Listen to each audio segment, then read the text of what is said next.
Hello বন্ধুরা, আপনি কি নতুন কন্টেন্ট ক্রিয়েশন শুরু করার কথা ভাবছেন অথবা শুরু করেছেন? তাহলে আজকের এই ভিডিওটা আপনার জন্য। আমরা যখন নতুন কাজ শুরু করি তখন আমাদের মাথায় একটা মস্ত বড় ভুল ধারণা কাজ করে।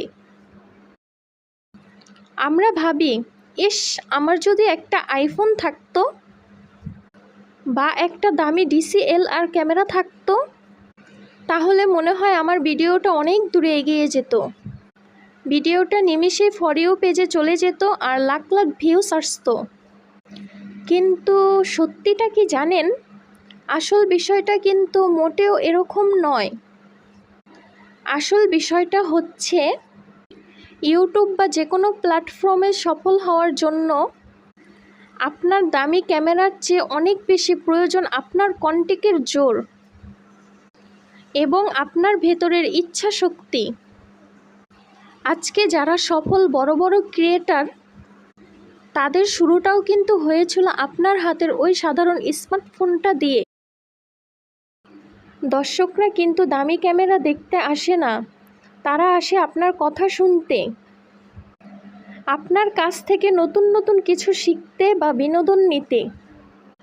তাই ক্যামেরা ভালো না এই অজুহাতে বসে না থেকে আজকের থেকে আপনার কন্টেন্ট ক্রিয়েশন শুরু করে দেন।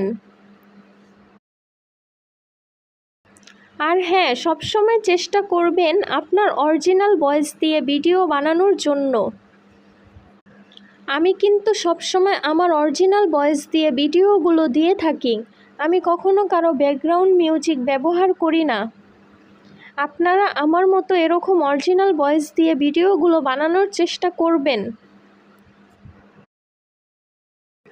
আমার শুরুটাও কিন্তু অনেকটা কষ্টের, কিন্তু আমি ধৈর্য হারাই নাই। আমার অনেক ভিডিওতে দেখা যায় একবারে ভিউজ অনেক কম আসে, আমার অনেকটা দেখা যায় অনেক ভিউজ আসে।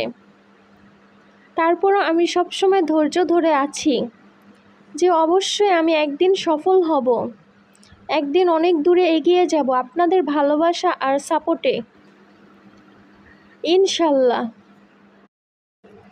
ইউটিউবে যদি আমার মতো এরকম নতুন পেজ খুলেন, কখনো ভিউজ নিয়ে চিন্তা করবেন না। নিয়মিত ভালো মানের কন্টেন্টগুলো আপলোড করতে থাকেন, সফলতা একদিন আসবে, কিন্তু ধৈর্য ধরতে হবে। ধৈর্য ধরলে সফলতার মুখ অবশ্যই দেখতে পারবেন। আমিও ধৈর্য ধরে আছি।